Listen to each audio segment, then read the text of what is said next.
We will have several more genealogical lists before we get back to stories, though there are a couple little stories in today's list in 1 Chronicles 4.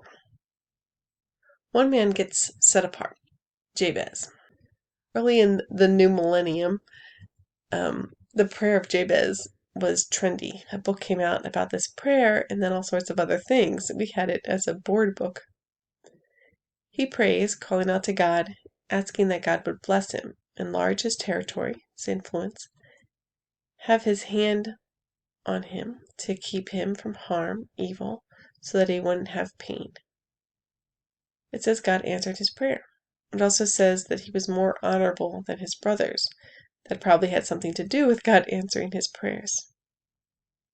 We learn in this list that Simeon's tribe didn't multiply like Judah's had. Just one man on the list had a multitude of sons. It's not hard to think that, like Jabez, he was more honorable than his brothers. I think this last story in the chapter is about these sons and their families. They seek pasture for their flocks and find rich, good land, broad, quiet, and peaceful. To take the land, they destroy who and what was there, marking them for destruction, and defeating the remnant of the Amalekites, carrying out God's orders. Can you relate that to the church? Have you sought out for your family the good land, the broad, quiet, peaceful place where there's rich pasture? David talks about God bringing him out into a broad place. It's a place of freedom where you can run free and not worry about falling. What would that look like? Pasture land is where the flock would be fed.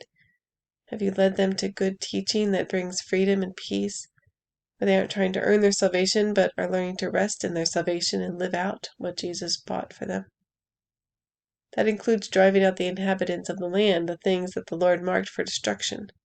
Your fields need to not be filled with landmines. Have you cleared your home of pits and muck so that your children can run free in the good land the Lord provided?